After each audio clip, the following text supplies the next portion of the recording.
Those who stand for nothing fall for everything. Men give me credit for some genius. All the genius I have lies in this.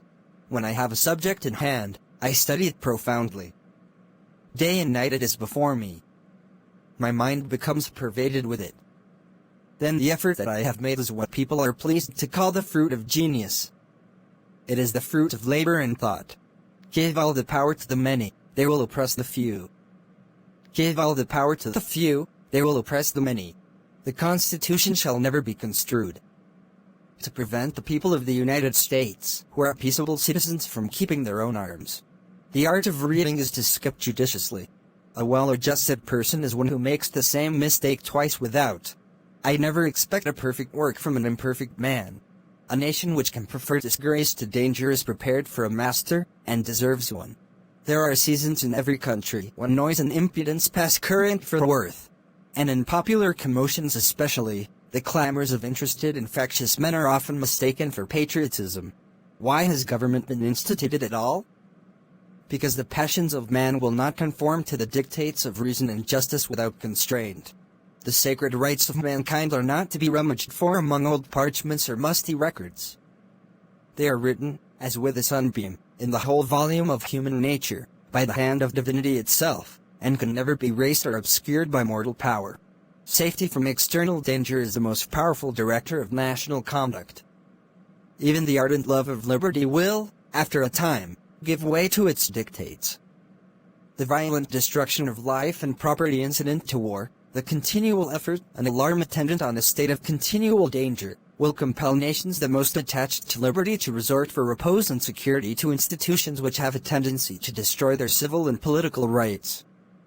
To be more safe, they at length become willing to run the risk of being less free. It has been frequently remarked that it seems to have been reserved to the people of this country to decide, by their conduct and example, the important question, whether societies of men are really capable or not of establishing good government from reflection and choice, or whether they are forever destined to depend, for their political constitutions, on accident and force. On the other hand, it will be equally forgotten that the vigor of government is essential to the security of liberty, that, in the contemplation of a sound and well-informed judgment, their interest can never be separated, and that a dangerous ambition more often lurks behind the specious mask of zeal for the rights of the people than under the forbidden appearance of zeal for the firmness and efficiency of government. History will teach us that the former has been found a much more certain road to the introduction of despotism than the latter, and that of those men who have overturned the liberties of republics, the greatest number have begun their career by paying an obsequious court to the people, commencing demagogues, and ending tyrants. Who talks most about freedom and equality? Is it not those who hold the Bill of Rights in one hand and a whip for affrighted slaves in the other? I have thought it my duty to exhibit things as they are, not as they. Hard words are very rarely useful. Real firmness is good for everything.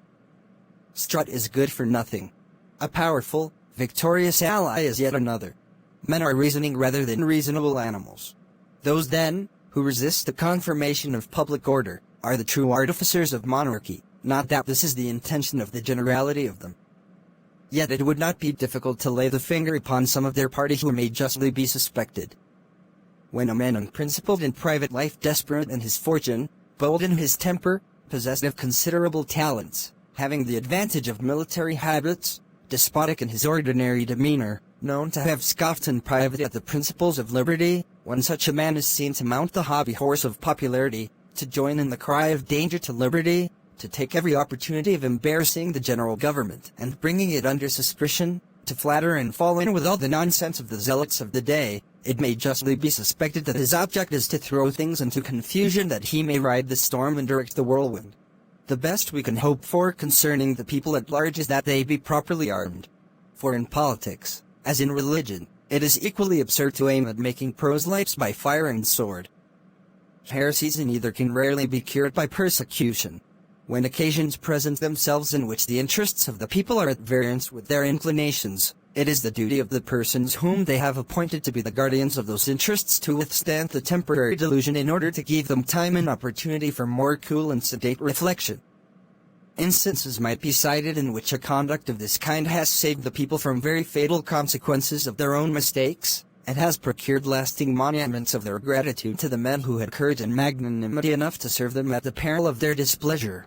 If we must have an enemy at the head of government, let it be one whom we can oppose, and for whom we are not responsible. Vigor of government is essential to the security of liberty. The truth unquestionably is, that the only path to a subversion of the republican system of the country is, by flattering the prejudices of the people, and exciting their jealousies and apprehensions, to throw affairs into confusion, and bring on civil commotion. It will be of little avail to the people, that the laws are made by men of their own choice, if the laws be so voluminous that they cannot be read, or so incoherent that they cannot be understood. The Republican principle demands that the deliberate sense of the community should govern the conduct of those to whom they entrust the management of their affairs. But it does not require an unqualified complaisance to every sudden breeze of passion or to every transient impulse which the people may receive from the arts of men, who flatter their prejudices to betray their interests. Here, sir, the people govern. Here they act by their immediate representatives. The inquiry constantly is what will please, not what will benefit the people. In such a government there can be nothing but temporary expedient, fickleness, and folly. If the federal government should overpass the just bounds of its authority and make a tyrannical use of its powers, the people, whose creature it is, must appeal to the standard they have formed, and take such measures to redress the injury done to the Constitution as the exigency may suggest and prudence justify. All general purposes we have uniformly been one people, each individual citizen everywhere enjoying the same national rights, privileges, and protection. Divide et impera must be the motto of every nation that either hates or fears us. If men were angels, no government would be necessary. There's a certain enthusiasm in liberty that makes human nature rise above itself, in acts of bravery and heroism. When avarice takes the lead in a state, it is commonly the forerun. To judge from the conduct of the opposite parties, we shall be led to conclude that they will mutually hope to evince the justness of their opinions, and to increase the number of their converts by the loudness of their declamations and the bitterness of their invectives. An enlightened zeal for the energy and efficiency of government will be stigmatized as the offspring of a temper fond of despotic power and hostile to the principles of liberty. An over-scrupulous jealousy of danger to the rights of the people, which is more commonly the fault of the head than of the heart, will be represented as mere pretense and artifice, the stale bait for popularity at the expense of the public good. A dangerous ambition more often lurks behind the specious mask of zeal for the rights of the people than under the forbidden appearance of zeal for the firmness and efficiency of government. History will teach us that the former has been found a much more certain road to the introduction of despotism than the latter, and that of those men who have overturned the liberties of republics, the greatest number have begun their career by paying an obsequious court to the people, commencing demagogues, and ending tyrants. Have we not already seen enough of the fallacy and extravagance of those idle theories which have amused us with promises of exemption from the imperfections, weaknesses and evils incident to society in every shape? The complete independence of the courts of justice is peculiarly essential in a limited constitution. By a limited constitution, I understand one which contains certain specified exceptions to the legislative authority. Limitations of this kind can be preserved in practice no other way than through the medium of courts of justice, whose duty it must be to declare all acts contrary to the manifest tenor of the Constitution void. Without this, all the reservations of particular rights or privileges would amount to nothing. Of those men who have overturned the liberties of republics, the greatest number have begun their career by paying an obsequious court to the people, commencing demagogues, and ending tyrants. If the sword of oppression be permitted to lop off one limb without opposition, reiterated strokes will soon dismember the whole body. You should not have taken advantage of my sensibility to steal into my affections without my consent. But as you have done it, and as we are generally indulgent to those we love, I shall not scruple to pardon the fraud you have committed, on condition that for my sake, if not for your own, you will always continue to merit the partiality, which you have so artfully instilled into me. I always feel how necessary you are to me. But when you are absent, I become still more sensible of it and look around in vain for that satisfaction which you alone can bestow. A dangerous ambition more often lurks behind the specious mask of zeal for the rights of the people, than under the forbidding appearance of zeal for the firmness and efficiency of government.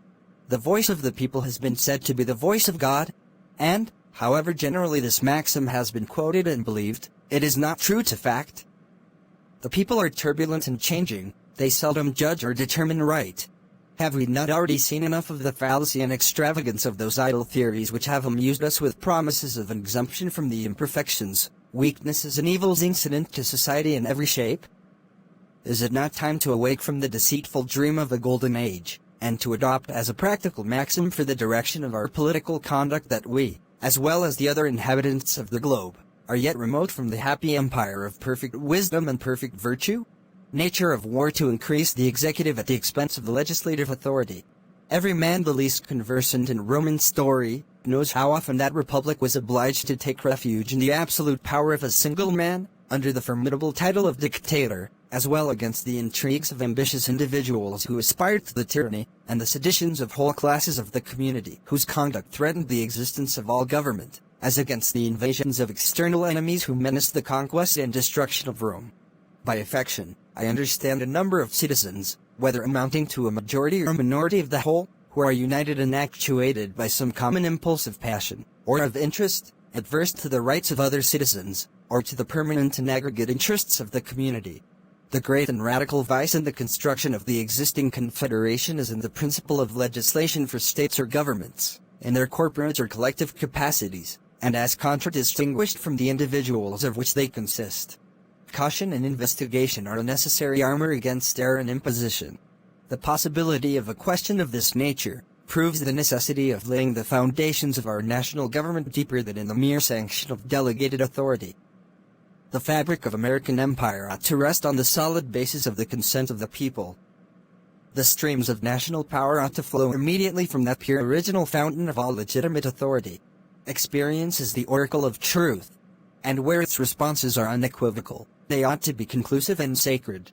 Cold in my professions, warm in my friendships, I wish, my dear Lawrence, it might be in my power, by action rather than words, to convince you that I love you.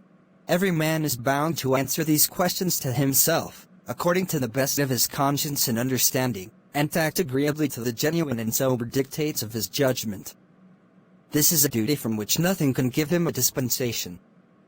'Tis one that he is called upon, nay, constrained by all the obligations that form the bands of society, to discharge sincerely and honestly. No partial motive, no particular interest, no pride of opinion, no temporary passion or prejudice, will justify to himself, to his country, or to his posterity, an improper election of the part he is to act. Let him beware of an obstinate adherence to party. Let him reflect that the object upon which he is to decide is not a particular interest of the community, but the very existence of the nation. Owing its ratification to the law of a state, it has been contended that the same authority might repeal the law by which it was ratified. However gross a heresy it may be to maintain that a party to a compact has a right to revoke that compact, the doctrine itself has had respectable advocates. The possibility of a question of this nature proves the necessity of laying the foundations of our national government deeper than in the mere sanction of delegated authority. The fabric of American empire ought to rest on the solid basis of the consent of the people. The streams of national power ought to flow immediately from that pure original fountain of all legitimate authority. The kindred blood which flows in the veins of American citizens, the mingled blood which they have shed in defense of their sacred rights, consecrate their union, and excite horror at the idea of their becoming aliens, rivals, enemies.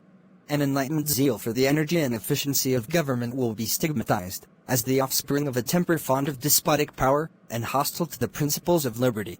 It not the glory of the people of America, that, whilst they have paid a decent regard to the opinions of former times and other nations, they have not suffered a blind veneration for antiquity, for custom, or for names, to overrule the suggestions of their own good sense, the knowledge of their own situation, and the lessons of their own experience. To judge from the conduct of the opposite parties, we shall be led to conclude that they will mutually hope to evince the justness of their opinions, and to increase the number of their converts by the loudness of their declamations and the bitterness of their invectives. Were there not even these inducements to moderation, nothing could be more ill-judged than that intolerant spirit which has, at all times, characterized political parties. For in politics, as in religion, it is equally absurd to aim at making proselytes by fire and sword. Heresies in either can rarely be cured by persecution. A national debt, if it is not excessive, will be to us a national blessing. Constitutions should consist only of general provisions. The reason is that they must necessarily be permanent, and that they cannot calculate for the possible change of things. Happy will it be if our choice should be directed by a judicious estimate of our true interests, unperplexed and unbiased by considerations not connected with the public good. But this is a thing more ardently to be wished than seriously to be expected.